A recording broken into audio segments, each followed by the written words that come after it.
अस्सलाम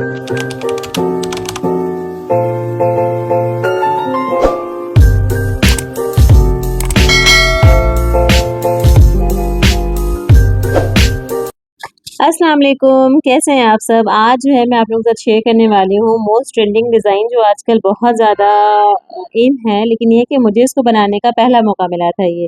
तो मैं इंतज़ार में थी कि मुझे कोई ये वाला केक ऑर्डर दे और मैं बनाऊँ इस तरह का बो केक।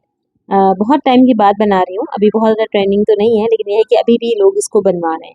तो ये जो ऑर्डर था ये मेरे अपार्टमेंट में ही रहती हैं बच्चियाँ, उन्होंने बनवाया था और ये माशाल्लाह से इनको मेरे केक्स बहुत पसंद है। लेकिन ये है कि ये हमेशा फ्रेश क्रीम में ही इनसाइड केक बनवाती हैं, क्योंकि इनको फ्रेश क्रीम का फ्लेवर बड़ा अच्छा लगता है।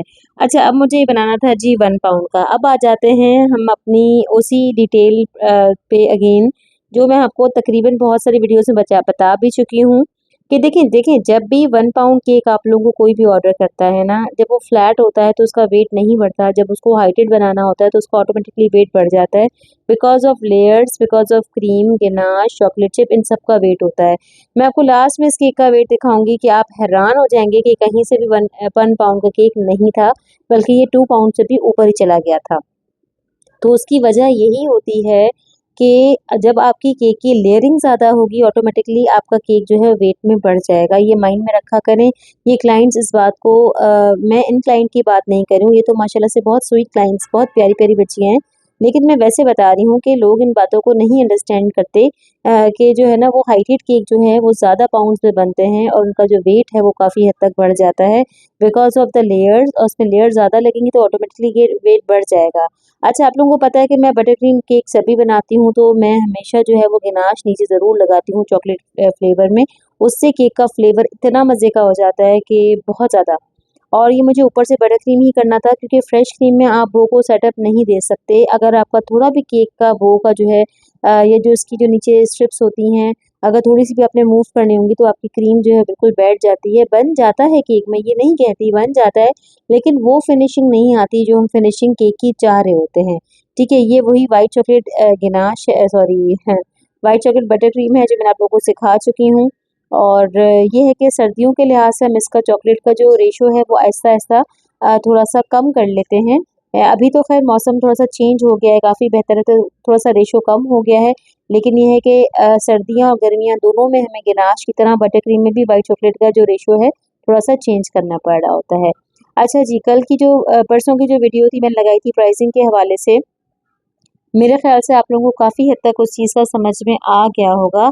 लेकिन मैं अभी इंशाल्लाह मैं इसी प्लान में हूँ कि मैं किसी दिन आप लोगों के लिए इतनी बड़ी डिटेल वीडियो बनाऊँ, जिसमें मैं आप लोगों को अपने सारे केक्स दिखाऊँ और मैं आप लोगों को उसकी प्राइसेस बताऊँ और आप लोगों को अंदाज़ा हो जाएगा उस चीज़ से कि मैं किस तरह से इस चीज़ को हैंडल कर रही होती हूँ। ठीक है? अच्छा जी, ये फिनिशिंग माशाल्लाह बड़ी ज़बरदस्त आई थी व्हाइट चॉकलेट बटर क्रीम के साथ। अब मैं बनाने जा रही हूँ उसकी बो। अच्छा, मैं आपको उसका मेथड बता दूँ पहले। अच्छा, वो जो केक था ना वो मैंने बनाया था 4 इंचेस में, ठीक है? ये 4 इंचेस पैन है जो आप लोगों को सामने पड़ा है। अच्छा, इसी इसी पैन साइज़ पे मैंने बनाया है स्पंज, ठीक है? बेक किया है। अब जो मैं काम करूँगी ना वो भी मुझे इसके साथ ही करना पड़ेगा, ठीक है? अब मैं इसकी जो साइड की जो बो की जो स्ट्रिप्स होती हैं ना मैं वो बना रही हूँ।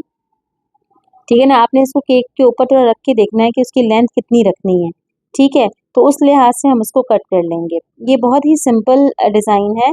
बस मेरा जो है एक मोटिव ये ज़्यादा होता है कि फिनिशिंग बहुत ज़्यादा आनी चाहिए, चाहे आप वो बना रहे हों, चाहे आप केक की फिनिशिंग कर रहे हों। देखिए, बना तो हर तरीके से इंसान लेता है, लेकिन वो तरीके से बनाएँ जो सबसे आसान हो, जिसमें आपको बहुत ज़्यादा जो है वो टेंशन ना हो। और उसका मेथड सबसे बेस्ट ये है कि आप बड़े अच्छे तरीके से उसको नाप-तोल के बनाया गया है। जैसे कि मैंने एक बना लिया तो उसके साथ मैं दूसरे को ऊपर रख के कट कर रही हूँ ताकि जो है मेरा दूसरा भी जो है बिल्कुल एज़ इट इज़ सेम जो है मेज़रमेंट के साथ बन जाए। ठीक है? यहाँ मेरे दोनों जो है ये जो स्ट्रिप्स हैं वो रेडी हो गई हैं। अब इसको मैं जो है ना ऊपर रख के देखती हूँ ताकि मुझे पता लगे कि इसकी लेंथ कितनी है। ठीक है? इसके बाद मैं इसको हल्का-हल्का सा मोड़ दूँगी। यहाँ पर जो है ना आप लोग जो बारबेक्यू स्टिक्स बड़ी वाली होती हैं वो भी यूज़ कर सकते हैं, जो हम काफ़ी जो है वो दुपट्टे के लिए भी यूज़ करते हैं। लेकिन मैंने नहीं यूज़ की क्योंकि मुझे बड़ा रैंडम सा ये इस तरह का लुक देना था। जो मेरे पास रेफ़रेंस पिक्चर थी उसमें बहुत ही रैंडम सा बड़ा प्यारा-सा लुक आ रहा था तो मैंने अपने हाथों से ही कर लिया था। और इसकी जो साइड्स की जो कटिंग है थोड़ी-सी मैं इसको इवन कर दूँगी और इसके साथ यहाँ पर रख कर दे दूँगी। ठीक है? अच्छा, नीचे का जो पोर्शन है ना वो कहीं-कहीं डिज़ाइन्स में स्ट्रिप्स नीचे आ रही होती हैं इसकी, और जो ये डिज़ाइन जो मैं बनाने वाली थी ना, जो उन्होंने रेफ़रेंस पिक्चर जो बच्चियों ने दिया था, उसमें जो है ना वो थोड़ा-सा ऊपर थी केक के। तो ये चीज़ें हमें देखनी पड़ती हैं पिक्चर के लिहाज़ से। अब मैं आ जाती हूँ वो पर कि वो मैंने कैसे बनाई, बड़े सिंपल तरीके से मैं वो बनाती हूँ। आप लोग देख रहे हैं कि मैं किस तरह से इसको रोल कर रही हूँ, ठीक है? इसको रोल करके साइड से कटिंग कर लेनी है। जो मेथड मैं आपको दिखाऊँ, आप लोग इस तरीके से अगर वो बनाएँगे तो बड़े आराम से, अगर आपको वो नहीं बनाने आती आती है तो बहुत अच्छा है, मैं इस तरीके से वो बनाती हूँ। मुझे सबसे ईज़ी मेथड ये लगता है, ठीक है? आसान से आसान तरीका मुझे यही लगता है वो बनाने का, अदरवाइज़ जो बाकी मेथड है ना वो मुझे बड़ा टाइम टेकिंग लगते हैं। तो यहाँ से थोड़ा-सा ऊपर से फ़ोल्ड करके इसको मैं लगा दूँगी साथ में। अच्छा, इसके ना अंदर आप लोग टिश्यू पेपर ज़रूर रखा करें। उससे ये होता है, कॉटन या टिश्यू पेपर रखा करें, उससे ये होता है कि आप लोगों का जो वो है ना अच्छे तरीके से जो है ना वो थोड़ा-सा फूला-फूला सा लगता है और उस बीच में से गैप आ रहा होता है, ठीक है? तो ये बड़ा अच्छा लगता है और ये एंड में आप निकाल दिया करें। जैसे ही आपका वो थोड़ा-सा ड्राई होने लग जाए ना तो आप उसको हटा दिया करें, ठीक है? ये सिंपल टेक्नीक है मेरे बो बनाने की, आप लोगों को जो आसान तरीका लगता है आप उस तरीके से बो बना सकते हैं।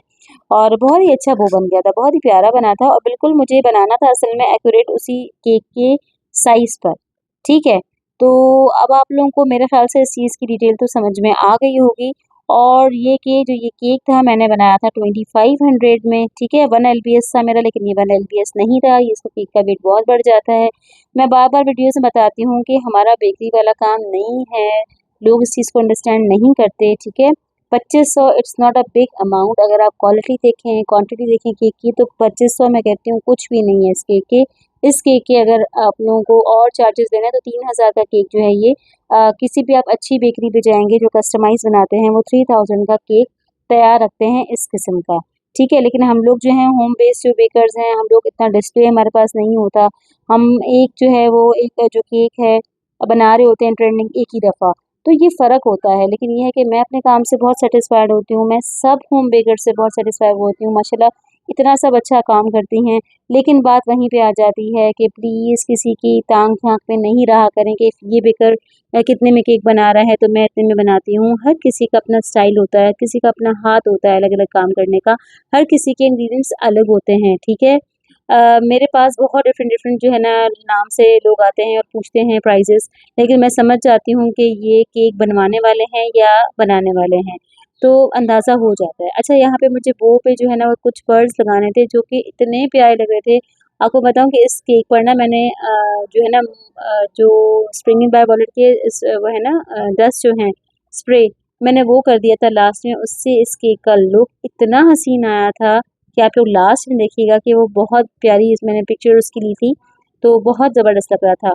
जब वो जो डस्ट है ना जब बो पे लगता है ना तो उसका जो शाइन है ना बहुत ज़बरदस्त लगती है। तो यहाँ पर मैंने थोड़ा-थोड़ा सा ब्रश पे लगा कर ना और ब्रश की जो बैक साइड होती है ना उसको थोड़ा-सा हल्का-सा उसको प्रेस करके फॉन्डेंट पे और मैंने अपने पर्ल्स लगा दिए थे तो बड़े आराम से लग गए थे। तो आप लोग ज़रूर बताइएगा कि ये वीडियो आप लोगों के लिए कितनी इन्फॉर्मेटिव थी, आप लोगों को पसंद आई कि नहीं आई? अब हम देखते हैं कि इस केक का हमारा वेट कितना हुआ। चलिए जी, वेट की तरफ आ जाते हैं। ये मैंने वेट स्केल ले लिया है। अच्छा, यहाँ मेरा वेट स्केल पे वेट केक बोर्ड का भी आएगा, इसमें इनको बात को माइंड में रखिएगा। अच्छा जी, यहाँ पर आ गया हमारा वेट, मेरा वेट आ रहा है यहाँ पर तकरीबन 930 ग्राम, ठीक है? 930 ग्राम का मतलब है कि ये केक जो है हमारा 2 पाउंड से भी ऊपर चला गया है। उसकी वजह ये है कि ना मैं केक की फ्रोस्टिंग का वज़न ऐड करती हूँ, ना ही मैंने वो का ऐड किया, ना ही केक बोर्ड का। Thank you so much for watching. अल्लाह हाफ़िज़।